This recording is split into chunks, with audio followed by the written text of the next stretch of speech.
YUNKJunk. Get ready to be scared on Tubby Talk. We're talking about scary games. Guys, what's a scary game? Good ones. I would jump right in, though. Granddaddy of many of them, Resident Evil. Absolutely. Resident Evil. That whole series. The birth of survival horror, I want to say. Yeah, there were ones technically that were like it before, but like for as far as people are concerned, yeah, it's the first one. Oh, that makes me, I hate to start the podcast with an immediate question, but is Clock Tower before Resident Evil? I don't know. It must be. Okay, we'll Google that, but we'll keep talking about Resident Evil in real time. The first one, so. Hit me. Out on the PlayStation, did you play it on the PlayStation? I did play it on the PlayStation, which, as you know, I have never had a Sony system. I don't even have Sony cameras because I'm still carrying over my hatred, which they are the best in the game. I refuse to have them. I want second place. I want second place because that's what Nintendo 64 was to PlayStation. But yes, I distinctly remember playing with my buddy Sean Bermel, playing Resident Evil. Now, my first experience with Resident Evil was actually Resident Evil 2. Okay. But we'll keep it in this same conversation because my first Resident Evil experience of the classic game was not on the PlayStation, but was on the amazing re-release on the GameCube. Yeah, I love that one. Unbelievable. Still had shitty tank controls. Sorry, YouTube. Yeah, the controls. Still had bleepy tank controls. It's been more than a minute. I love that one. That one's great. I don't know if it's as scary though. Like, I didn't play through the first one. I didn't have a PlayStation either. I was a Nintendo boy just like you. Oh. But later on, I got him. But there's something about that gritty, like, bad texture quality. And just like the sound design was worse and therefore scarier. I know for most people, the first jump scare in a video game in their lives was when the dog jumps through the window. The dog. Did you experience that, Steve? Mine was the liquor in Resident Evil 2. Oh, yeah. I did play the first one. I played on like the demo disc version on PlayStation, but Resident Evil 2 was likewise my first one. And when the liquor jumps through the window in the police station, I literally threw the controller in there. I was laying on the ground and it jumped 5 feet in the air out of my hand. That's interesting you say that. For me, it was also Resident Evil 2, but it was the birds. When the crows come crashing through that long window, that is haunting. To this day, I won't walk by a long window. Yeah, I mean, now every time you go past a window in those games, you're like, what are they going to do to me? That's right. What are they going to do? And I think in the third one, Nemesis comes through one. When the window, I think he comes through a wall, doesn't he? Nemesis came through whatever he wanted. That's true. Just Kool-Aid Man all over the place. So, yes, Resident Evil was most people's first foray, although now we're getting confirmation. Clock Tower was in 95, but on the Super Nintendo. Super Famicom. I did not. I didn't realize it was Point and Capcom. click adventure. That's a point and click on the Super Nintendo. I get it. Was it the only other thing to use the mouse? I don't know. But yes, I think for most people, most of our audience would agree. If you're around our age, Resident Evil was the first truly scary game to play. And I think it's right in that opening cutscene, not the opening, but the one where you go in the room and you see, for many of us, for me, that was my first experience with CGI. Yeah. Honestly, it was Toy Story and that clip where you see a zombie devouring someone's face and turn around, and that's where I fall in love with cutscenes, just at all. But it's also where I'm like, I don't have these on N64. Where's my CGI that one's radically cutscenes? different between the remake, too. The remake's got a much higher fidelity, like you see, the blood splatter. And the old one, it's not quite as graphic, but it's haunting because that white-faced zombie, like something about that white face looks so wrong. Yeah. And it looks like, at first, like, you're like, oh, that's bad graphics. Like, no, that's just scary looking, man. Dylan, could we see Resident Evil zombie CGI? So you played 2 first, just like me? Yeah, like first one, I didn't play much further past that scene with the liquor. I threw the controller, and then I died, and I didn't have a memory card. I played like 3 hours and then couldn't come back. I couldn't reload a save. Yeah, baby. Oh, where we go?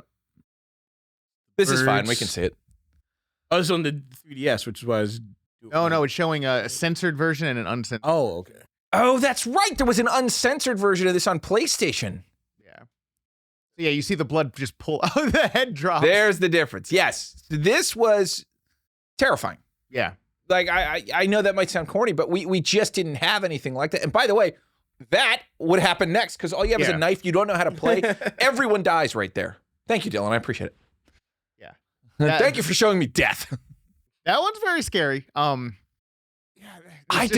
remember it differently though, but I guess that's it. I think you're thinking of the GameCube one because the GameCube one had like the guy was still alive and like shaking and the blood splatters on his face as he's being eaten. But also, correct me if I'm wrong, Resident Evil has live action cutscenes as well, right? Yes, the first one did. Only in the beginning, I think. There might have been the end and the beginning, but it was super cheesy. Yes, FMV. Yeah, Dylan, Resident Evil original live action cutscene. Because have you seen this? If I have seen it, hasn't. If it wasn't on a demo disc. Yeah, there it is. Yeah. Resident Evil live action 1 cutscenes. Thank you. Oh yeah, baby. Yeah, no, I don't remember seeing this. Okay, so maybe it was on the PC that had the cut. There's Jim Caviezel. They were on cover the, face of the Resident PlayStation. Evil. I like how they're showing the cover first. Is he going to show them open the case? Hey! They want you to have the whole experience. Yeah. Okay. Yes. Okay, wow. Yes. This is so bad. it's like you can keep it going.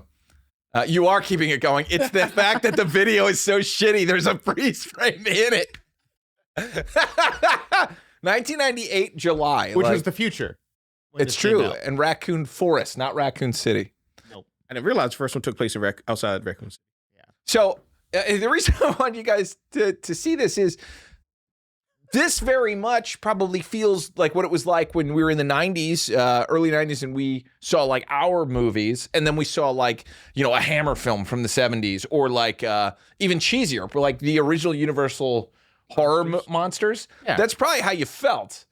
Like, it scared those people at the time. This scared us at the time.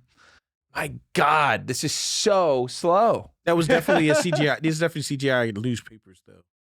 Like the font is too. Oh yeah, weird. this is all just completely generated. Like no one took a photo for any of those. Yeah, look at that realistic smoke.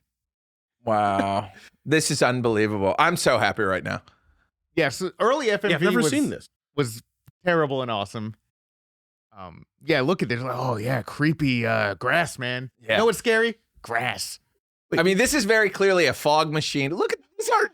That's Barry. He's supposed to be bad. That's supposed to be Wesker. There's Wesker. Yeah. I'm a member of STARS, Jill, of course. Yeah. It's just Chris Redfield. But also, it just makes me so happy because this was definitely this is like far less than what my production company can do. Yeah. And this budget was probably bigger. Not much, though. I mean, it was PlayStation. They do have, there's a book that came out about Resident Evil, and they interviewed some of the actors who did this scene, and they're like, we don't know who we were. We don't know what this was for. They just paid us a couple grand, and we did it. But very clearly, someone... Look at the dog. Yeah, someone who shot this definitely is a big fan of, like, Sam Raimi, which is actually a great way into, this discussion. For me... I think my love of horror and the birth of my love of horror probably came from Sam Raimi. Evil Dead 2 is just a masterpiece. And I'm looking at these angles and things like that, and clearly these people kind of are also inspired by the same, and definitely inspired by the low budget filmmaking. It looks like he just ripped it off. Yeah, pretty much. But the point of this game is no one really knows. Why are we in the mansion? It just starts and they run in the mansion away from these dogs. And once they get in there, things are not as they seem. Yeah, so it showed like in the beginning, there's a newspaper that's like, oh, there's reports of weird goings on in the Raccoon Forest, and so this special forces team goes to the forest. A dog's mouth attacks them apparently, and they run. Oh, and then you do the doors, which is the load screen in the game. Members of STARS. It's funny they call out the cast even though you never really see these guys again. Oh, it's not even the cast. Yeah, It's the characters in the game. It's not even the Jill Valentine. That is Jill. That's all she was a girl in a hat with a gun. Well, Barry's my favorite always because I don't know. He was always a comic relief. Didn't he get killed? You think he gets killed? Ah, who is that? Rebecca. Yeah, there's the guy. See, Wesker. They kept him looking like that forever. Like that guy still looks like Wesker. Yeah, he stayed solid 90s. Anyway. Special Tactics and Rescue Service. Oh, and then here's the other live action cutscene that I was just talking about. And this is essentially, I know we kind of derailed everybody, but that right there, that look changed gaming. Yeah. In my opinion. Not that look, but that's pretty scary too. That's pretty scary. But I don't remember that. But that realizing you were in a survival horror, which is different than any other game we had before. I mean, survival horror was different because there was an atmosphere you were trying to escape, you were trying to survive. It was hard. And that atmosphere overtook you. Like the environments of these ammo games. Scarcity, and you had That's the other one. You had the jump scares, video game style, which were, like you saw, like you open the door, and it starts opening fine, then suddenly a dog's deformed, rotting head comes popping out and tries to bite you. There's so much in this game that but the controls was the first time I ever saw it. You remember how it would cut to like a door when you go up to it and you hit, X for you PlayStation people. It would turn into a little CGI, and I guess that was just so that the next part of the game could load. Yeah, it was a glorified loading screen. Yep, because every background in this was a static image, and you were a 3D character running around in a static image. You had to load the next one because CDs were slow. We're good on this, Dylan. So it was basically Myst, but you had zombies and guns with not enough bullets. Yeah, and like Steve was saying, I think one of the things that made it most effective is not just the visuals and the atmosphere, but also the gameplay. Yeah, the lack of control. And just like you had a tank control scheme where you had to back up and rotate independently.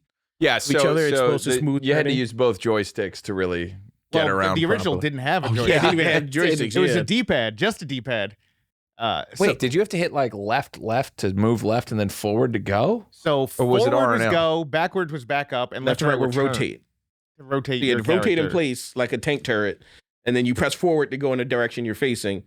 So that was why it was so hard to run away from zombies, because you had to stand in place and turn in place and then start running. And there was a fixed camera angle, so like you couldn't see where you're aiming necessarily. Like you just press I think the shoulder button would there's the aim button. Yeah. Hopefully you're aiming at what you want to aim at. You don't know. And one of the things that tripped me up in survival horror games is some of them will have, when you transition from one scene to another, one camera angle to another, it will continue going forward if you're holding forward. Yeah. Some change of orientation. So if we're holding up, now suddenly if you turn sideways, you're running left or turning left instead of running. Got it. And that was one of the benefits of the tank controls, though, because up is always forward. Yeah, up is always forward, yeah. But when the whole angle changes, the same But the direction. ones that didn't have tank controls, that was hit or miss. Yeah. If you played one without researching, if it was going to be like, oh, this is tank controls, you're good. Or this one's not, and it's camera oriented. Now you're running back to where you came from and you die. It makes you feel so defenseless, though, and weak. Yeah. And that's what the game's about. Like, the gameplay makes you feel just vulnerable. There was also a gameplay mechanic that I probably had never seen before, where if something would grab you, getting out of that hold as it's going to bite you could not only result in a throw, but could result in an actual like punch move or attack move or kill move. I think Jill just stomped on their heads. Yeah. And then Chris, I think, kicked him off or something like that, or shot him in the head. It was something crazy, but it was a mechanic where if you got caught, it was like a 50-50 chance that they would do an attack out of it. Yeah. Instead, so that was fun because you didn't know. That had to be up to chance. I'm sure there wasn't a button push at a certain time to allow you to execute a move or something. I think it might that would be scary. How much damage the enemy sustained. Yeah, how close they were to death, maybe. Yeah, if they were like full health, it wouldn't finish them because they're full health. Yeah. And also, a great thing about this game is if you got eaten, you died. Yeah. Just came up. Like you didn't lose. It wasn't game over. You died. Yeah. The other scary thing about this game, another thing that added to the fear of this game, other than the content itself and other than the gameplay, was the limited amount of saves. Mm-hmm. This was a game where you had to get a typewriter ink cartridge to save your game, and there was a limited amount in the entire game. Yeah. Now, typewriters are machines you use to type things. They had a keyboard, and they used an ink ribbon normally, and either had hammers or a little ball that you would type a letter, and it would either swing the hammer like piano style, or the ball would rotate to the letter and punch against a piece of paper through the ink ribbon. Interesting thing about typewriters, there was no save. Why was that the save device? A typewriter itself cannot save. I think the idea was that you were telling your story. and you're telling your story is saving a Up to record. that point. Yeah. You're like, and then I went That's through pretty the red brilliant. thing. Yeah. And I stomped on one zombie's head and stabbed another zombie with a knife. And I dropped all the bullets. I have one gun. But I there hope are someone finds computers this. Hope someone in this finds game. this, and the gun has one bullet in it next there to are the typewriter. Well, that's because typewriters are spooky. Yeah, it's True. an old And house. you know what? It's typewriters in the mansion. Yeah. You find out about the thing underneath the mansion later. Every mansion comes with like 5 typewriters max. Although it's funny Minimum. when you get into the laboratory downstairs, there's still old school typewriters sitting around to save on it. True. Two things about this game. The shark. Yeah. The shark. That was a spooky thing. And this game was weird in that the mansion was not what it seemed. It was also this giant creative place with like all sorts of things. But the scariest thing was this girl named Lisa that is the daughter or granddaughter of whoever owned the mansion and was essentially a test subject. She had a crazy hunch and everything, and you would hear her scream "mother" throughout as she's stalking you. I mean, Dylan, you want to just Google Resident Evil Lisa? I'm gonna have to go back and play one of the remakes of Resident Evil at this point. This sounds pretty cool. Yeah. Play the game? Well, actually, that brings up a good point. Yeah, Lisa Trevor. Yeah, can you play it nowadays? I can give you my GameCube. It should be on PC, I would think. Yeah, I think it is. Version. Lisa Trevor Cabin Encounter. There you go. There's the remaster right above there. Nice. Yeah, see, that's not a tank control. This is the remake. You could actually turn in real time. This is the GameCube one? No, I think it's still tank controls though. You sure? Because that was a The real GameCube quick one turn to the was- left. The GameCube one did not have good controls. I distinctly remember. Yeah, it's still tank. You can Camera tell. angles that's- here is that's another not tank. really That's interesting. an These are analog all, stick. we didn't even talk about this. Fixed camera angles. Yeah. For every room also Yeah. led it to feel like we're in a horror movie. You couldn't turn around that fast in Resident Evil 1 with a D-pad. Oh no, so the turn's faster, but it's still forward is go and left and right is pivot. Oh, okay. Oh, wait. Is this the recent re-release? So Because they're on what? Yes. Resident Evil they've 4? remastered it so many times. Well, they've officially not remaster. Well, what is it when you do it from a game ground up? Is that a remaster? That's a remake. As opposed to a This remake. Remasters, they fix the textures. So there's been 4 remakes, right? Resident Evil 1, 2, 3, and 4. Well, no, those are all different games. Those are sequels. No. That's Yeah, not you'd what be I'm saying, saying. but each of them has been There's a remake remade. of all of Yes. those on modern consoles. I think Code Veronica might have been They remade. did not remake one in that series. So I think the most recent remake was the GameCube one, and then they remastered the GameCube one, and that's what this is. But they never did the full 3D version that they did for 2 and 3 and 4 now. So still like a static background Yeah. in the GameCube remaster. But yeah, that Interesting. static background really lends so much to this game. There she is. So that thing's just walking around screaming "mother." Yeah. That thing. Why? To scare you. Well, yeah. Where's her very, face? very Does she true. just have 2 faces? Or Yeah, just on the it's side just of her head? A bag thing over. Oh, okay. Yeah. Oh no, and then a face in the back. Who's the bag? Yes.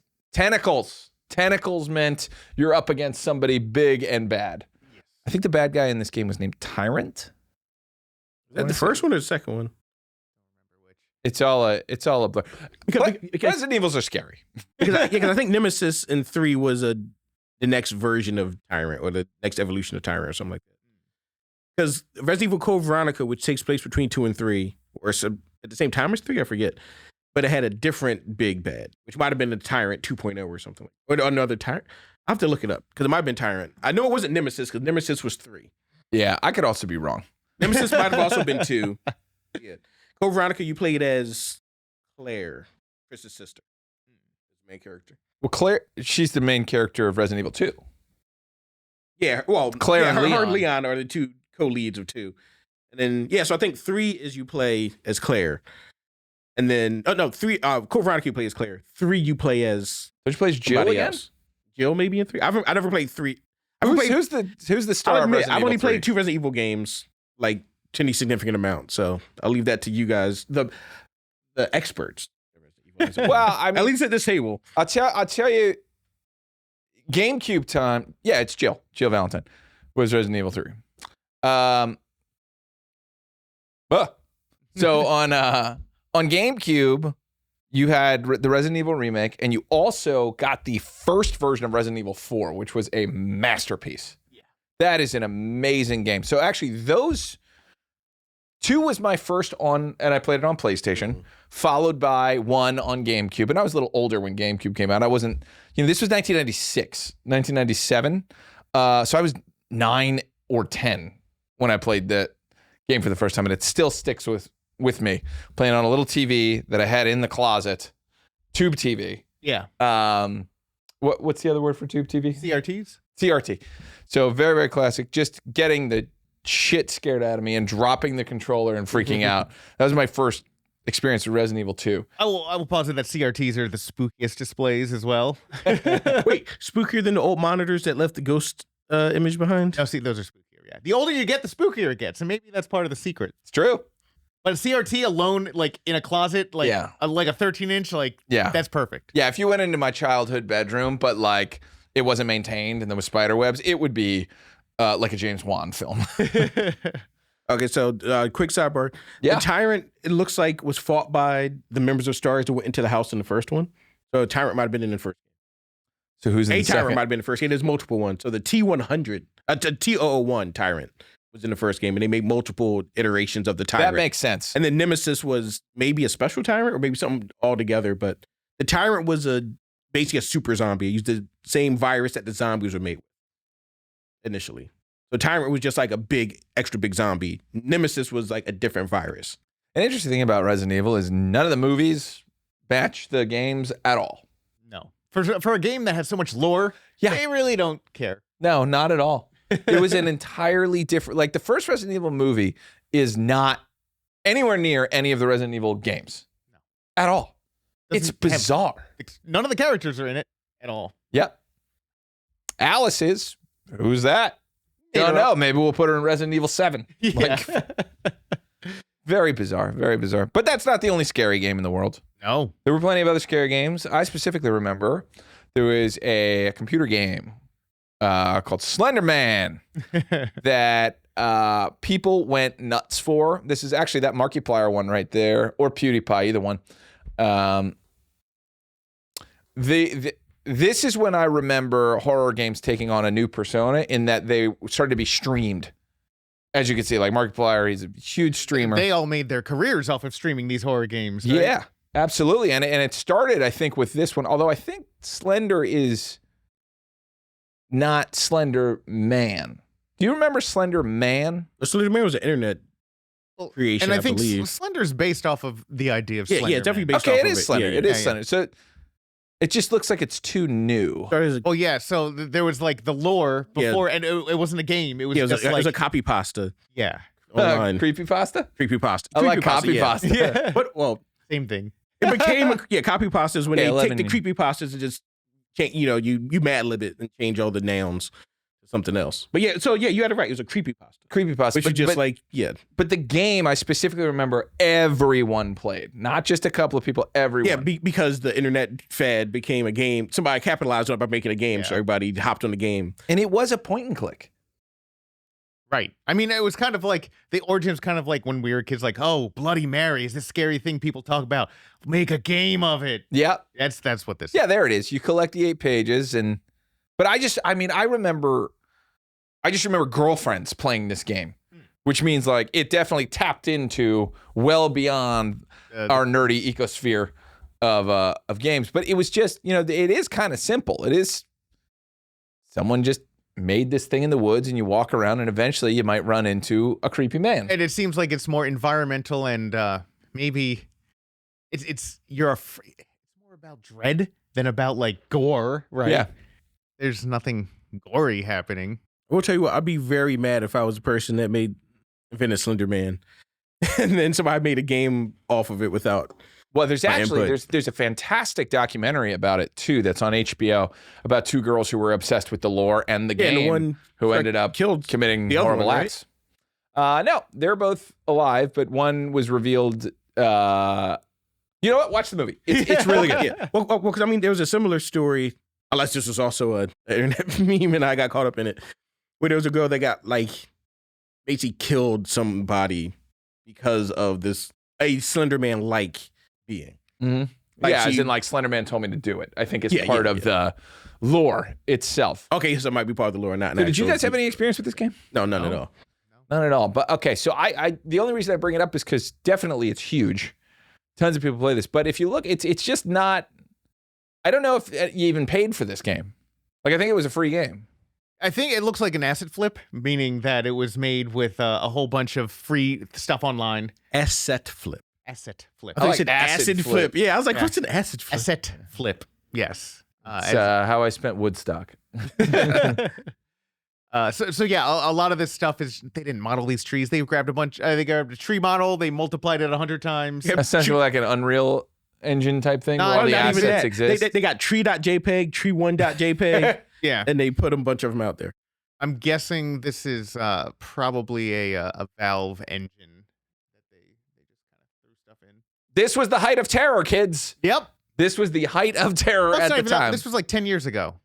Like, yeah, maybe. I think it's at 2012. 10 to 15? I guess 2012. Yeah. So 11 years ago. Yeah. But this is what, I mean, I distinctly remember people doing this. I remember people sitting on their family computer late at night and like playing games like this where they're just exploring and maybe they'll run into a really scary creature. Well, yeah, it's a whole genre, which brings in the other Five Nights at Freddy's. Yeah, please. Was one of, the I guess, I think YouTube and these horror games went hand in hand and like they really built each other up. I think that's it. A lot of this was like, hey, there's jump scares and it's funny to watch people get scared. And so reacting to these games became a whole this is it, Dylan. Industry. Yeah, I mean, here's a perfect example. This goes right in line with what you're saying. This guy in the top left, his name's Markiplier. He's a huge YouTuber. The German subs are on. Oh, good. I needed German subs. But it was this was a new medium of what the hell's the word? I don't want to say content. It was like this is the new thing that you did for fun. Like this didn't exist, watching other people play video games. And Five Nights at Freddy's and Slender kind of helped produce this, where all you're watching is someone else react to scary stuff. Yes. And I loved that, but only if the person playing is terrified. Mm-hmm.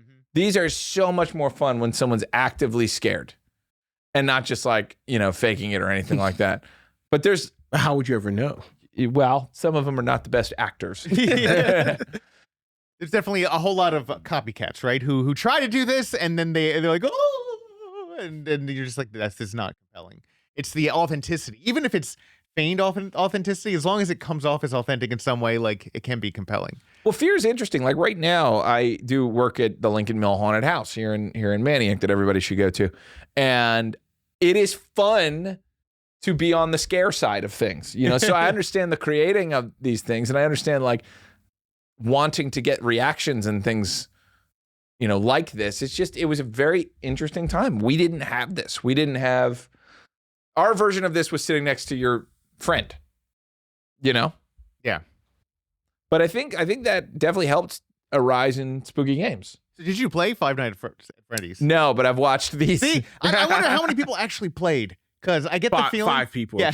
Yeah. Because they're just coming out with a movie of this. Yep. And it seems late because kids were into this 10 years ago. Yeah. I mean, they're still into it. There's still spinoffs. There's still streamers that I guess are just picking up for like Gen Z or... They've made like 7 or 8 games at this point. No, one of our employees is really into watching streamers play Five Nights at Freddy's and Poppy's Playhouse, which I think is a spinoff or a copy or Freddy's alike. Well, we could talk about that. You wanted to talk about this of like this... Five Nights at Freddy's kind of launched a new type of gaming. It launched a genre of haunted animatronic figures in a scary building. Yes. Games. Like there's Five Nights at Freddy's, Poppy's Playhouse, which, I think it's just another game of the same vein. Yeah, let's look it up. Poppy's Playhouse. And these are all just kind of taking the aesthetic of Chuck E. Cheese. Of Chuck E. Cheese and Pizza Time Theater.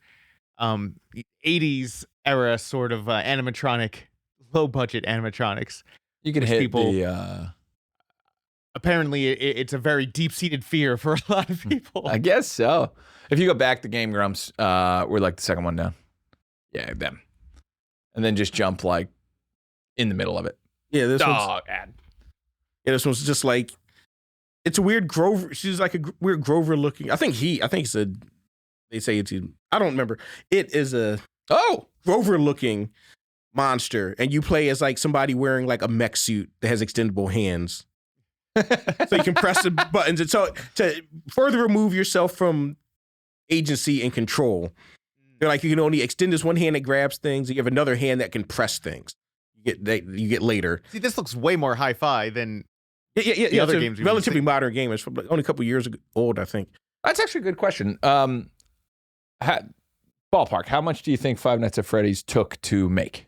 What do you think the budget was on that game? Well, I know the original one was made by one person. I guess a couple grand. 50,000 at most. That's on the high side. Like tops. That's Because counting nothing wages really they lost by moves. making the game. Yeah, well, so the gameplay That's counting wages lost. That's funny. the gameplay is just flipping through camera angles Yeah. and hitting a button every once in a while. Like that's all there is. You don't have to worry about hit detection or designing levels. Like you were just the cameras. That's it. Like it's very simple. Yeah. The gameplay is very simple. And like, so this gameplay is basically learning to navigate the environment just in time for Poppy to pop out and start chasing you by turning you into a giant daddy long legs. And Which to me is creepy because I hate spiders. I have a visceral fear of arachnophobia. And so it triggers that. But otherwise, I'm like, oh, I'll admit, I've never been scared by, I don't think animatronics are scary. Mm-hmm. So I'm not scared by the idea You're of crazy. them existing or they are anything. terrifying. Did you ever go to a Chuck E. Cheese as a kid? Oh, Did you see the bunch. pizza band? Yeah, I love the pizza band. That was my favorite part of Chuck E. Cheese.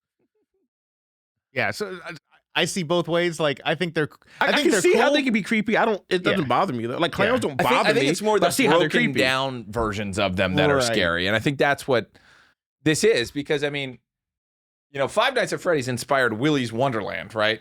Yeah, which so that's why I wanted to talk about. That's Yeah, why I wanted to talk please. about it because they're making a Five Nights at Freddy's movie, which is coming out in like a week or so as of recording, and it looks just like the Willy's Wonderland movie, which is a Nicolas Cage movie that came out like 2 years ago. Mhm. Where they basically somebody wrote a movie with a version of the plot of Five Nights at Freddy's, which is somebody has to spend 5 nights at this In a abandoned haunted Chuck E. Cheese. animatronic Chuck Yeah. E. Cheese place. And I don't know if this like so in Willy's Wonderland the guy hires this drifter played by Nicolas Cage to clean it overnight, and it's for nefarious purposes as revealed in the movie. But he doesn't talk the whole movie. He's very silent. Yeah. No spoken lines. His only emotion is I need to chug an energy drink, Yes. and then he chugs an energy drink, and then he goes back to being neutral. But basically, yeah, these kids break in to do a Five Nights at Freddy's like style sleep at this haunted place Yeah. while he's there, and he just wrecks all these He fights robots back. that are they're inhabited with the spirits of serial killers. They did a ritual to put their spirits into it, and I think that's Five Nights at Freddy's. A la Chucky? Yeah. So they were Chucky-fied animatronics. Yeah. So I don't know how close that hews to Five Nights at Freddy's, but they are definitely possessed in that game. Do you remember the intro to Chucky? Yeah, he Like was where in, he's like there's an emerald or something and he transfers his soul or whatever? and then he falls You're saying into that happened in this? Yeah. That's part of the plot. There's like a ritual, and then the town's trying to they have to keep them fed, or else they'll break out and get everybody else. They have to find a drifter every year or some kids, and they have to get both this year. I have to watch this again because it's awesome. I forgot how awesome it was. But so he beats them up and blood pours out of them, and out the animatronics, which is awesome. And he's just barely emoting the whole time. He gets angry sometimes. Yeah, I feel like I read something about this where they were trying to I'm pretty sure Nick Cage is an executive producer. I'm looking. Maybe not, but something like it very much seems like this was a movie where he was like, all right, I'll show up and I drive a cool car and that's all I'm doing. And they turned it into this amazingly. But I'm enjoying the Nick Cage renaissance. Oh, yeah. He's leaning into it. He's done a lot of horror, too. Yeah. But not in a lot of video games. We need more Nick Cage video games. Nick Cage is in a horror video. Well, he's in a horror video game now. It's one of those asymmetric multiplayer games where one person plays as a monster. I don't know if you know about these, Terry. Yeah. Like the Evil Dead game that came out a couple years ago, and there was a Friday the 13th game that just died. It just went defunct. Yeah. but you play as a monster, oftentimes a movie monster at this point. What's the first version of that? That game from Evolve? Was that Evolve from the Left 4 Dead devs? I don't know if that's the first one. That's the first one I've ever heard of. I know that. But yeah, so basically Friday the 13th was one person's Jason, everyone else is the campers. Yeah. And you have to try who wins. Yeah, and it's always like the monster either has or gains more power as the game goes on. And so it's a war of attrition to try to take the monster out before everybody dies.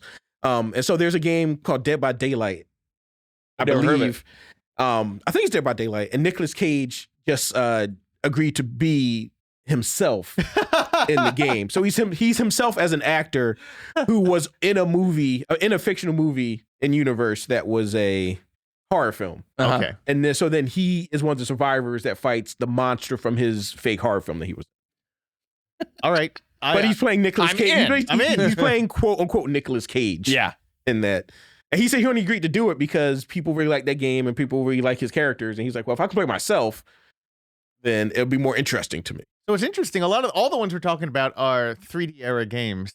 Do you need 3D to be scary? I will tell you this much. Besides that one moment in Resident Evil where I threw the controller involuntarily, yeah, I have never been scared in a game that was intended to scare me.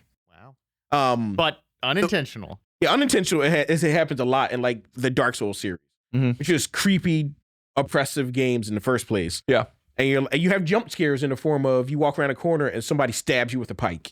Yeah, or a giant picks you up and tosses you into a pit. So you're always like cautiously walking around a corner. Yeah, and so I get anxious and things like that, and like I might get jump scared. I might like jump. I'm never like, oh my god, or I don't scream out. Like I would be a terrible streamer. My word of these games. Yeah, I would be. I'm just like.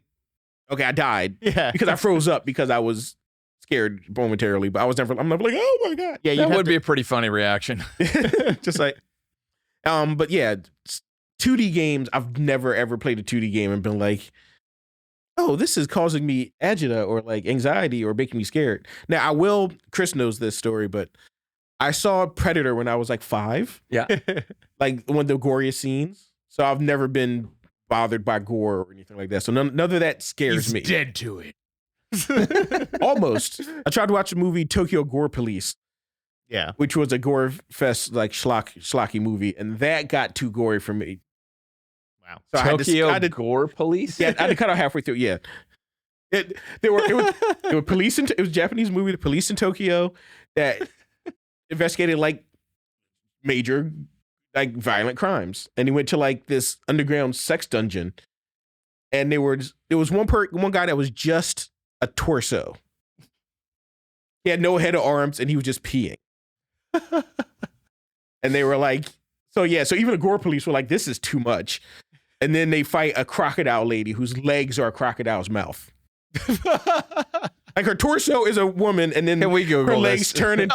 yeah, you want to YouTube it instead. Blacklisted from YouTube. I mean, Tokyo Gore Police? You can fuzz it up. Put a block on it. Yeah, Tokyo Gore Police is the crocodile woman that they fight in like a hallway.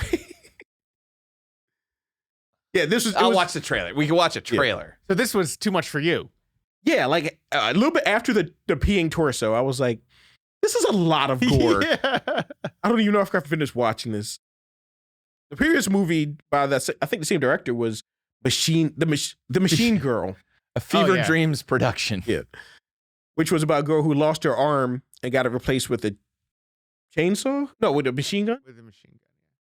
That reminds me of what's that Robert Rodriguez movie where her leg becomes a gun? Planet Terror. He was inspired by that movie for that Planet Terror character where leg becomes a Planet Terror was awesome. Rocket launcher. Gore Police. Yeah, they're like a special squad that fights people that cut people in half. It's a real thing. Oh, and there are a bunch of Darth Vaders. Yeah, it's like a post-apocalyptic looking future, or like a Neo Tokyo looking thing. Neo Tokyo's about to explode. Akira. Yep, that was Akira. Thank you. All right, I've seen enough. Like I said, gore. Yeah, gore. This makes me want to bring up a game that is not scary. It's not scary, but it is a horror game. And it's one of your favorites. House of the Dead? Yeah. Where does that fall in? Because nothing about that is scary. No, it's not scary, and it's B movie schlock. And I think the originals were supposed to be scary. They tried like 1 and 2. I think they legitimately are trying to be scary. They were partially scary because of the lack of control. They were light gun games. Yeah. So you're shooting zombies that rush at you, and you have to basically you didn't run out of ammo, but you had to reload. And you could strategically run out of ammo at the worst time when zombies are approaching you. So yeah, but was it an arcade game? Yeah, first? it was an arcade game. So it's just a coin popper. Yeah, but there were a fair amount of jump scares in it. Yeah. So like you could get startled, and the real grand ones, like they had this in like normal arcade cabinets, but the real experience was in a booth. Yeah. And you go into this booth with curtains, and you're playing inside this dark area, and like things are jumping out, and there were jump scares. Now, Geez, blood. Here we go. Some of the worst voice acting of any video game. Absolutely. It's all burned into my mind. The way they say it, what they say, I love everything about I it. have already taken care of G.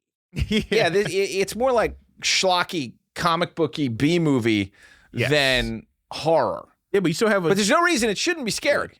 Like, I think it's a jump scare right here. Like, How looking at could that, anyone then the zombie do pops this? out. You have to Okay, shoot that's it. not bad. It kills you if you don't shoot it within those, 3 seconds. So you know what? This is kind of like, there's a movie like The Exorcist that stays with you, and the content itself is terrifying. And then there are movies like Insidious and The Conjuring and James Wan movies where it's like jump scares galore. So maybe that's what it is. Is this is jump scare. Yeah. It's definitely not So it's psychological not- horror. Yeah. Yeah. It's not going to follow you home. You're not going to be worried about this. Worried? Whereas we all said we are still worried about dogs coming in through a window. Yeah. Man, I have not played this game, the first one, in a very long time. This is now. the second one. This is the first one. Yeah, this is 2. Is this 2? Yeah, Oh it's my a God. had the title card creepy popped creature up. flies in Yeah. at the beginning. You're right. The first one has a "This is G's blood." This one was. Yeah. Oh, really? I thought 2 had that. Oh my God, we're ridiculous. Wait, no, it must No, have been. this- Yeah, oh, it was now 2 because the this is first House one of you Dead. play There as we G and the other guy. So we played both of them a lot. Yeah. A lot in the arcade. Yeah. This one, I've probably talked about this before. One of my biggest gaming claim to fame is I beat all of the first one. 1 credit, 2 fists. Wow. That is incredible. I don't It was how- amazing. How is that even possible? I mean, The games are designed to not let that be possible. it is the easiest one. Yeah, and we also played it a lot. This wasn't like the first time you picked it up. This is, But yeah. But even still, I didn't think a game like this, like an on-rail shooter, you can was one possible you to can do one that. credit them. And- Yeah. and any arcade game could be one What? credited. It was just very hard. Speedrunners do it often. They were all very hard to do. But you could do it. Yes. Even Ghosts and Goblins with so many things that seem like guaranteed hits. They're not guaranteed. You have to anticipate.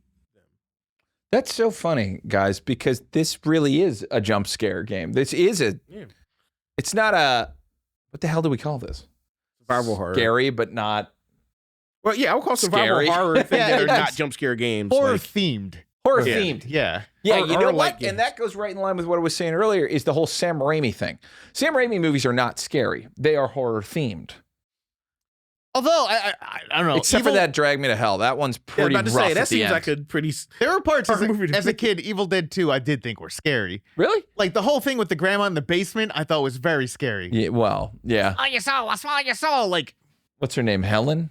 I can't remember. yeah, it was creepy and like having, like I don't know. I was scared of that. The visuals were gross and therefore creepy.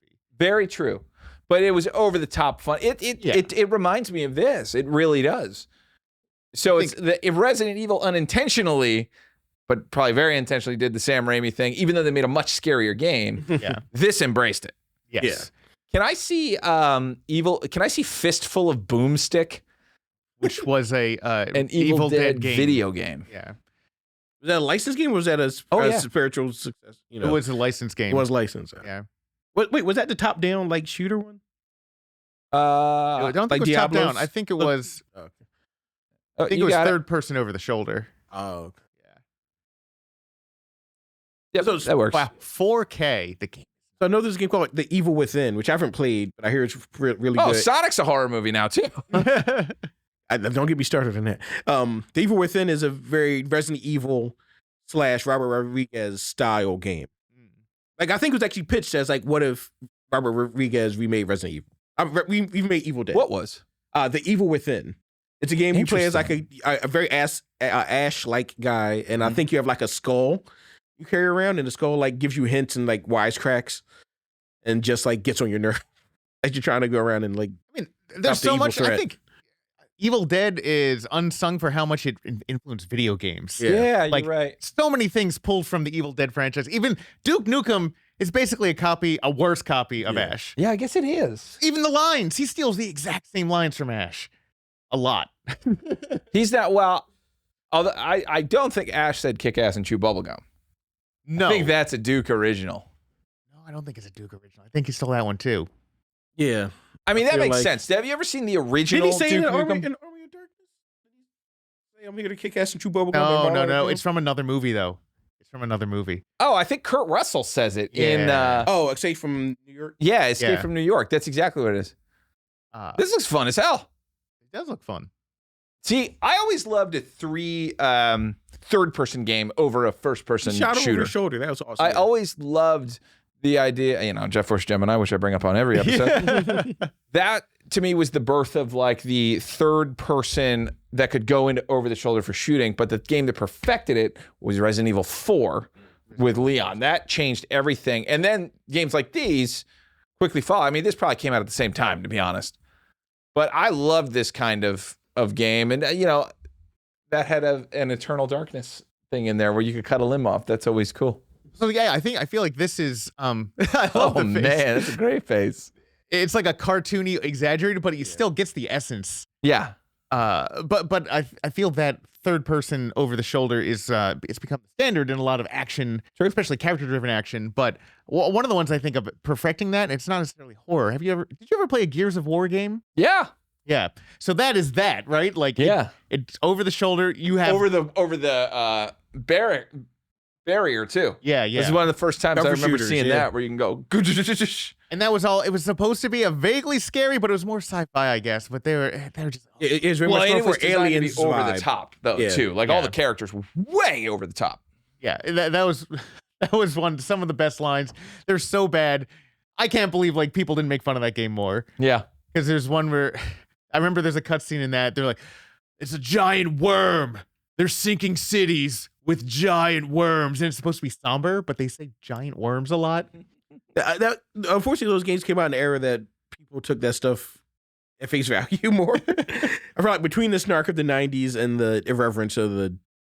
That was you're right. Like grimdark. Grimdark was in during the aughts, so people were like, I love this Grimdark. The gray and brown games, they were all gray and brown. Linkin Park was at there's Zenith. And the Christopher Nolan Batman movies were all anybody cared about. Yeah.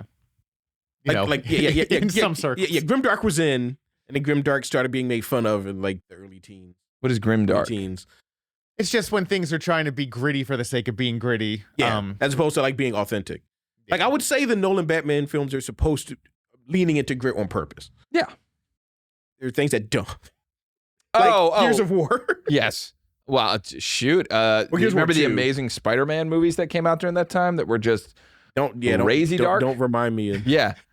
Like unnecessarily. That was definitely, this is what people are doing. This is the trend. Yeah. We don't care if the source material matches it. We're doing it anyway. You watch a movie with the traditional like movie protagonist journey, except at the end, they lose.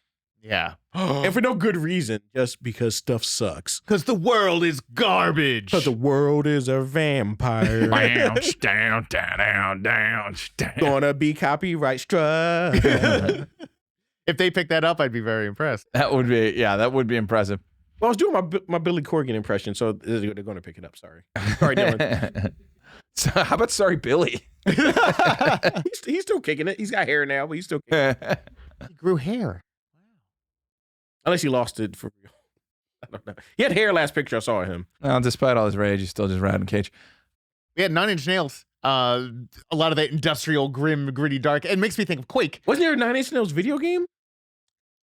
Quake. Well, no, I think like Trent Reznor like made a game. I thought. Google it. Trent Reznor video game. I know he soundtracked a game or two. Hair. That's a lot of hair too. I'm pretty sure the third picture is not real. Yeah, I feel like Trent Reznor. he definitely did the soundtrack for a game. I think it was an id game even. Maybe not Quake proper, but there's a whole thing about video game soundtracks. Quake. Okay, so the Quake soundtrack. I didn't realize he did the original. Look at that. Quake Wait, soundtrack. scroll up a little bit. I thought you were just like No, it was literally putting two great tastes together. But also created all the sound effects for the game. Yeah, so what's crazy in that game is like it was in your face because it was off the CD, but all of the there's a nail gun in that game instead of a machine gun, and on every case of nails you found, it said they had the 9 Inch Nails logo. And I am. Oh, that's awesome. You were firing 9 Inch Nails at the monsters. Oh, Quake that's was awesome. also not scary. I was scared by it. Okay. It was designed to So I only ever it's remember an having a action game. multiplayer experience with it, so maybe that's Okay. why. Yeah, multiplayer. Yeah, Quake 3 Arena is a whole different beast. Yeah, so Yeah. any of the multiplayer stuff is less scary for sure, but the sound that Trent Reznor did in that game, the first game, was very eerie, very it was gothic, but also undead. The moans of the zombies are embedded in my brain forever. Wow. Wasn't the story of Quake like something about like some kind of undead plague got unleashed It's about versus the demon plagues of doom? It's a mess. It's about these futuristic slip gates that you can go through to go to other dimensions, and one of the dimensions is this Lovecraftian horror dimension. The lore, though, is a mess. Like, they didn't know what they wanted this game to be. The first Quake, you clearly play as Doom Guy. yeah. So technically, it's a different character. Quake Space Marine. His name's Ranger. Oh, that is his name. Yeah, okay. yeah. His name's Ranger. Different than Doom Guy. You play as them all in Quake 3, but yeah, that's an ogre whose head was blown off. Wait, what? An ogre. You just dropped some lore on me. Quake and Doom are related? Are they a multiverse? It's more of a multiverse thing. So they pull in the character from Doom into like Quake 3, which is like an arena shooter. So Yeah. he's one of the characters. And Quake Champions, Rangers, and I know that. I didn't realize that was his name. I thought they named him for Quake Champions to have an identifier. So you can see this is like, it's very stone and wood everywhere. You're like in a castle Also, setting. corpsey. It's also very PC.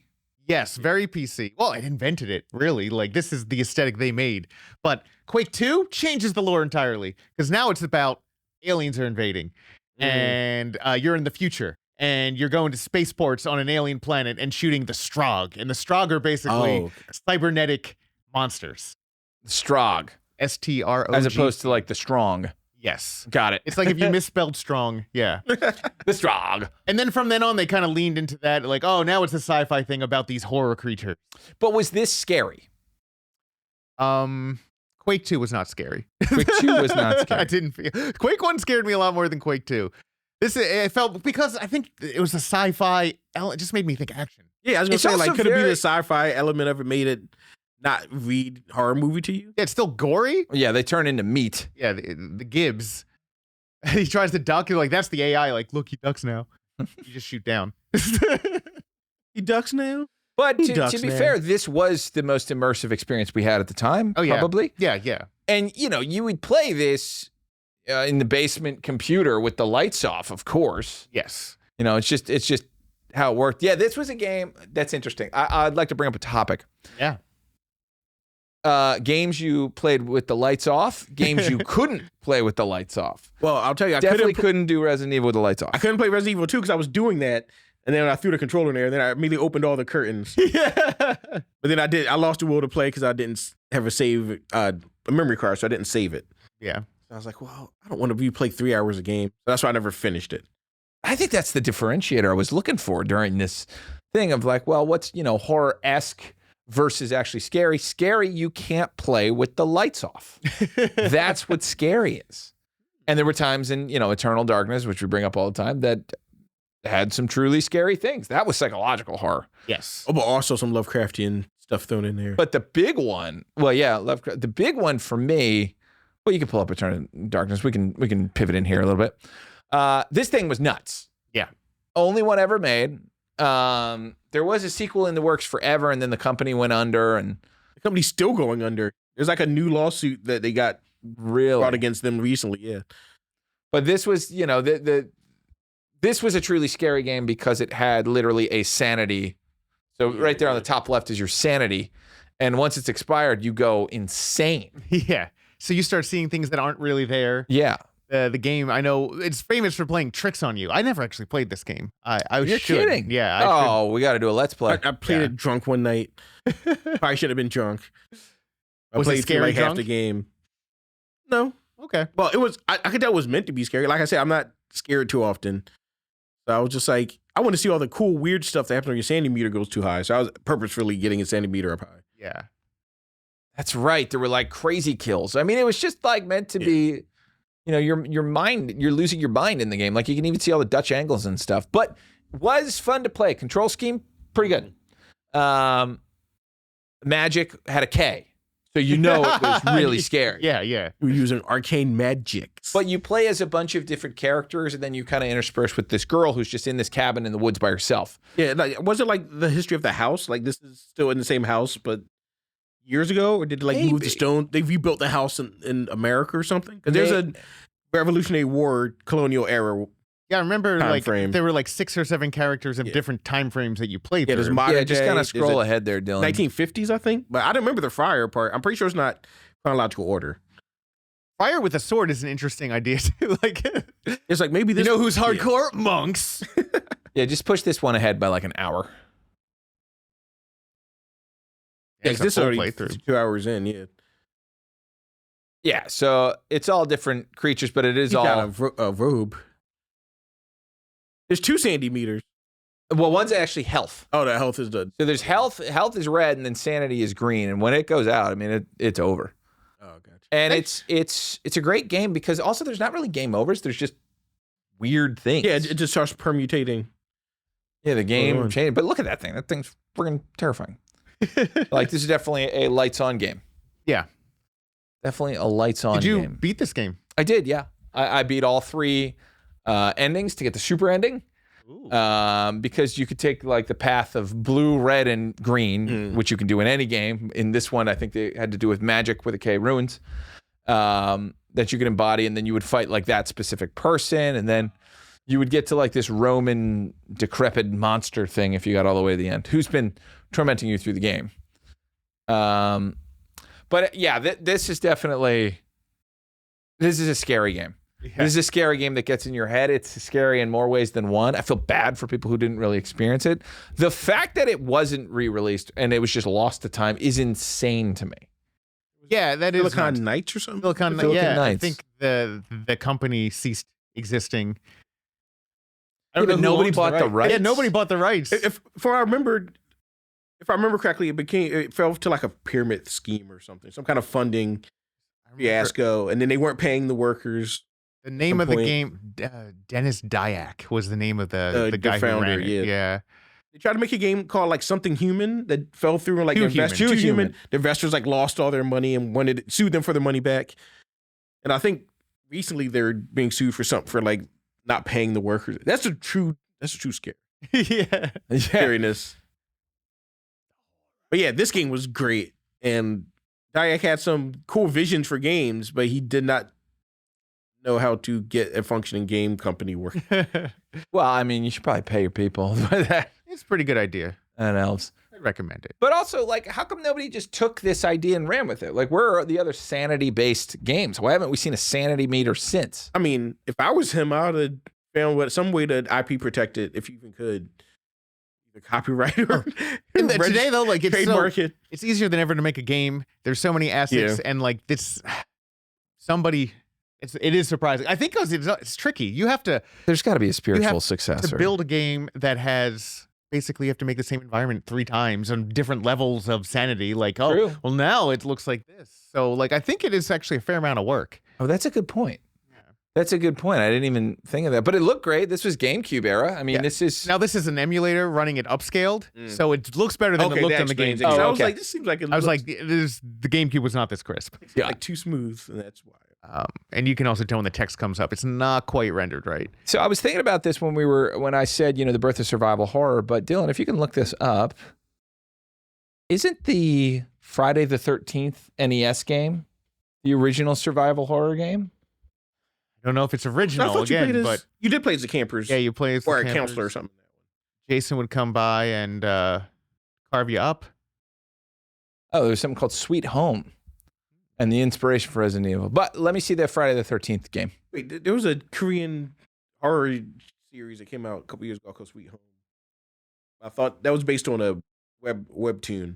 I wonder if the webtoon is based off of that game. Nintendo one, the original Nintendo. It's a similar thing. Friday the 13th was a janky game. There it is. Very janky. This I remember as the first scary game. What? There's a knife in my Nintendo? What? And a mask. Look at how happy these children are, though. Yeah, it was like God, it was so funny back then. Basically a point and click adventure. It was so funny back then. And there's zombies, Zombies for scenes. and you literally play as children. Yeah, it says children. There's 15 of them left. Yeah, that's how many children you got. Take damage, you go down to 0 children. This is where it started. You know what? We should measure more things in children. How children does this go? Does this go 5 children? It looks very much like a shadow gate going through.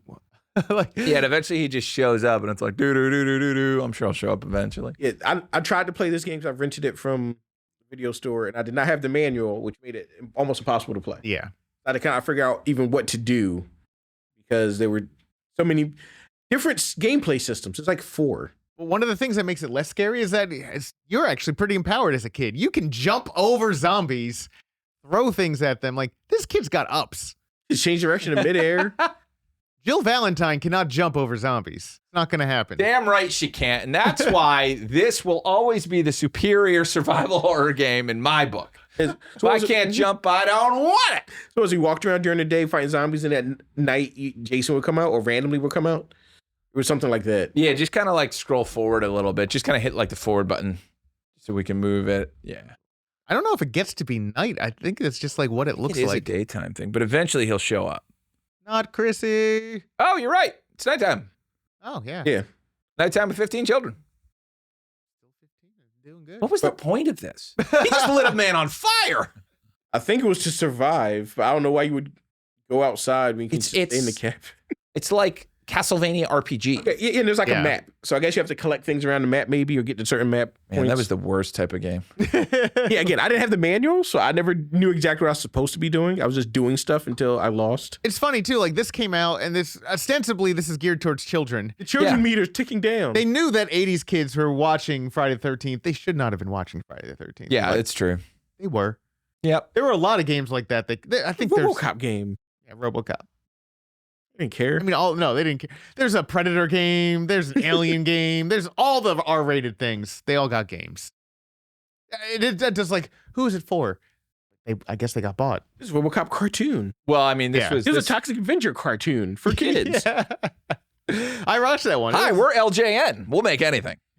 That too. LJN is known for all the Yankee garbage they put out, but also some gems. They did. I remember it from as a kid, and also it popped up at the beginning of the video. Now the children meter's counting down. Oh, you got a boat? I was saying like, it was at 51 children. Look at how fast this kid is rowing. This kid is awesome. Go get him, we just saved 5 kids. Oh, there he is. So that actually worked. That actually worked. It becomes Little Mac. Oh my God. Gosh, dude, that dodge. Look at that kid. Little Mac. This is like 6 different games. He's doing like Michael Jackson over there. He doesn't have a knife. Oh, he's just punching it. You need a knife to kill kids. Having a boxing match with Jason, but you get to throw fire. Oh yeah, and as a kid, if you're playing that, you're tense the whole time. Like, well, look at that. You win for now. This is. You only took off terrifying. 8% of Jason's life bar. Dude, I was scared every time there's a boss in an NES game. Terrified, like just so tense. Well, I would get terrified because I didn't want to. Yeah, I didn't want to have to start back over the stage. Yeah. Even a Bobo in Double Dragon. Well, the first time you fight him, eventually becomes a mini boss, and you're like, he's easy. Fright can come from a lot of different places in a video game, and we're seeing it right here. Like this, whoa, side scroller, Jason. It's just the fact that he has throwing axes. He has a different color palette. That's enough to make him scary. Yeah, but you know what? I bet there's also a musical sting too. Whenever he shows up, that's just like that would be hard. Yeah. I mean, well, Steve and I played the game, and we didn't make it anywhere. No. I think I made it to the first nighttime, went to a building, and Jason started boxing me. Purple Jason. And I died. This seems like a very complicated game. Like there's a key. Watch out, Jason's still alive and stronger than before. So it's stronger the more children he destroys. It's a high concept video game. Alive and stronger than before. So you're down to 1 children, and then he's just 8 children stronger. I will say that was a 14 children terrifying strong. part of the GameCube re-release of Resident Evil. Is in that game they created this new zombie called like the Red Menace or something. The red skull zombies. And if you didn't go back to everything you killed and light it on fire, they would get up stronger than ever before. And it was this mechanic that was terrifying because you would be backtracking. There's a lot of backtracking in games like that and exploration. You'd be backtracking and all of a sudden you're getting attacked by something that's way stronger and bigger and scarier than before. Wow. Much like Jason showing up in 2D when you were fighting him this way, when he's just there as Piston Honda. Yeah. You got Jason and George has a rock. See, this player looks really good at it too. It is interesting how amazing people get at games like these just for our pleasure. Yeah. Well, it's a lot more fun than when they're bad at the games and then you watch them struggle. This is an amazing lighter. Lighter? Yeah. Lighter. Oh, yeah. The render, yeah. It just never ends. Wait, so is that what he was throwing at Jason? Was You win for now. it's like flames from the Flames. lighter? That's how lighters work. I thought he was throwing torches. Yeah. So I'm excited for Halloween. Yeah, You playing any games for Halloween to get really spooky? I should. Yeah, there's a couple of horror games that I definitely want to experience. I mean, obviously I want to play the Resident Evil ones, but yeah, I would like to get in a spooky mood and do like a true horror game. As far as games themselves, I don't know that I ever even owned a scary game. Did you guys? It does seem like the sort of thing you would play at a friend's house. Yeah. Because I rented Eternal rent Darkness it. from Gamefly. I remember that. Remember Gamefly? Apparently it's still around. I remember we were just talking about renting Gamefly disc the other day, like a couple weeks ago. Yeah, I never owned any of the Resident Evil. Well, I guess I didn't own any of them. I played the demo for most of them. Yeah. I never owned any of them. The scariest games I've owned, I guess, would be the Dark Souls series. Those are more quote unquote existential dread, gameplay dread on my part, more so than the game actively scaring you, though it was designed to invoke that dread in you. Like it always felt like that you're in your last life, World 7 of Mario energy. Yeah. Is what some games want you to feel. That's supposed to be Jason's mom, who in the movie is just like a head. Like there's a shrine to her, I think, in the second one. Wow. I now want to play That this looks game. like a shrine room, all right. Yeah, you asked that question. This. Yeah. This is what I'm going to play before Halloween. And you get a torso. You take the torso. I think you get her sweater. Nice Yeah, because green. in the movie, the girl wears the sweater to try and trick him into thinking that she's the mom. It's The sweater was pink and yellow, and the kid puts it on, it becomes green. flashing Yeah, green, flash. actually. Mhm. Like, take that, Jason. I remind you of your mom now. Here, Dylan, to kind of close us out, just kind of Google scariest video games. Now, I know one that Chris was playing that causes a lot of dread and also has jump scares, I believe, is Alien Isolation. Yeah, I heard that was a scary game. It was scary. It was scary halfway through. The whole first part of the game is awesome and scary, but Did you play Amnesia? Sorry to cut not you play off. Amnesia. But then you get a flamethrower, and the flamethrower makes it so you can scare the alien away like it will. So it makes you OP at that point. Oh, that's definitely one I was going to talk about for sure. What, Is Until Resident Dawn? Evil wasn't scary. Silent Hill was terrifying. Yeah, I never played a Silent Hill. Woo! Was that like psychological horror or Yes. like Eldritch horror or both? Both, because I think it was tank controlled. And you didn't have very many bullets to do anything. And you're just like a guy, in this weird, You can't jump horrible over zombies. wasteland. You cannot jump. Like I know over Silent zombies. Hill. You can't jump like a child. I know Silent Hill was based off of a town in Pennsylvania called Centralia. I don't like that. Yeah, it's No. well, loosely. So it was a coal mining town, and there was a coal mine underneath the town, and it caught fire at some point, like 40 years ago, 50 years ago. And I think it's still on fire. Yeah. So the town's just on fire, so everybody had to leave. Yeah, But there were also like fumes coming What? up because it was a coal mine, so people would have like once a hallucinations. coal mine catches on fire, it don't go out. Yeah, There's been a fire forever in Pennsylvania. the town's been How have on we fire. not looked into this? And like the producer, We're changing this podcast. This is now just about the forever fire. and like the producer of Silent Hill was like, that seems like a good idea for like a horror thing. So he kind of took the idea of like a cursed town Yeah. and used it to build up the town of Silent Hill. Yeah. And I believe PT, Yeah, that was by the Phantom same Thread, producer. I think it was a backdoor it was trailer for Silent Hills, which never came out. And then they delisted the. You can't play it anymore anywhere legitimately, unless you copied the file somewhere. Yeah, you have to have a PS4 that had. You can't download. Yeah, it I have a friend who has a anymore. PS4 that still has it. Cool. Yeah. PT. I played the demo too, and so it was like there's like a house. It was basically 2 hallways you walk through, and it was the L corner. Yep. Every time you walk around the corner, something else happens. Something gets creepier. Something else pops out. There's a baby crying. You walk to the room. Suddenly, there's no room. You're facing the hallway you were just in a second ago. Yeah. Stuff like that. We could do that as a playthrough. Yeah. It's a short we just playthrough, have to access though. it. Yeah. Yeah, we get. That's kind of our style. It might still be on my PS4. I haven't touched my PS4 in years, but it might still be on there. People sell Bring it in. The only way to get the game legit is to buy a PS4 that someone has installed on it. And they sell those PS4s for like hundreds of dollars. I mean, it's just sitting there collecting dust. I can sell it for couple $100. Do it. PT on there. I got. Let us play it first and then do it. Yep. Sorry, I keep sitting back from the mic as I say things like that. These are better mics than last time. You'll be fine. Dead Space. Okay, so I did play Dead Space. That game creeped me out. Nice. I will admit that game did creep me out so much that I stopped playing it.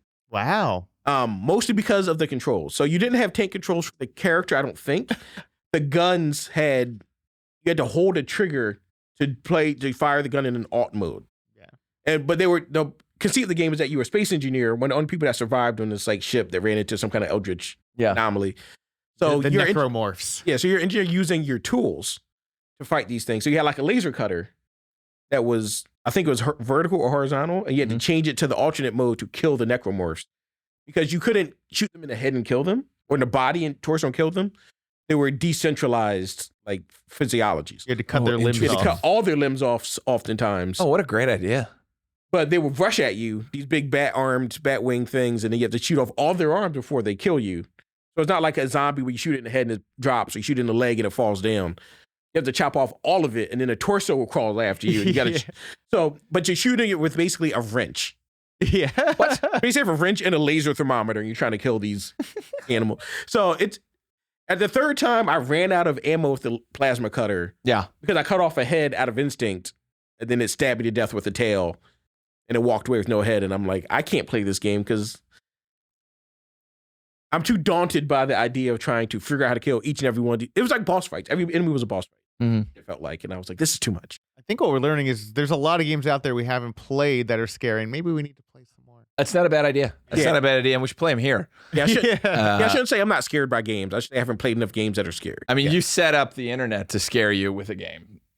So we got to find it. If somebody wants to suggest an actual good game or playable game, I'll play it. But honestly, I love just the thought of you like having a nightmare in bed, and like the little dream cloud above is just like bad control schemes. I mean, probably had the nightmare. I don't remember many of my nightmares, probably luckily. This one I had as a kid is the only one I remember. It was not video game related. Non sequitur. It was the setup. It was children's book related. I don't know if you know the book, but Bunnicula. Yeah. So I had a dream that a field of bunnies were chasing me, and then they all became Bunniculas and tried to bite me to death. Vorpal bunnies. Well, Vorpal bunnies. Next time we're gonna find Bunnicula the video game and force Steve to play it. Yep. I've never heard of Darkwood. Why is that on that list? Amnesia. Amnesia, the Dark Descendant. Yeah, that invented that's really predates Five Nights at Freddy's and all those. And that is the kind of click that real quick. That's what made a lot of those streamers famous, the YouTubers, Amnesia playthroughs. Yeah. There's a sequel or an expansion pack too called like Amnesia, A Treat for Pigs or something. A machine. A machine for pigs. A machine for pigs. There's something for pigs. I remember that. And I was like, that's a weird name. The Wikipedia article there. Oh, hey. Wikipedia is not for sale. Frictional game. Just looking for some sort of image or something before we wrap it up here. There we go. Gameplay. Indirect sequel. A machine for pigs. Look how gritty it is. Wow. That's all they got. Daniel is chased by Grunt, one of several monsters encountered. We'll do this. We'll do a lot of stuff. So we're going to play some scary games and get back to you for sure. Yeah, keep the horror going. Keep the horror going. We got a whole month of this, right? Yeah, one more week. A whole week's month. A whole week worth of scary stuff. Actually, we got 4 days until... No, that's not till Halloween. That's till Halloween. Manny YUNKJunk is celebrating Halloween this Saturday. Ooh. Was it the 28th? Yeah, good plug, Steve. Well, Saturday's the important part. The Saturday. date doesn't matter as much as it's Saturday. Just so everybody knows, last Saturday there was something in YUNKJunk that was Halloween related. Not this Saturday, but last Saturday. Oh yeah. Not the Saturday coming up. It's the Saturday you missed. So if you didn't make it there, You were square. your sandy meter hit the roof. So if you want to sandy meter lowered if you didn't make it there? keep your health meter up, keep your sanity meter up, and watch the next episode of Tubby Talk. We'll see you later. See you later. Ah!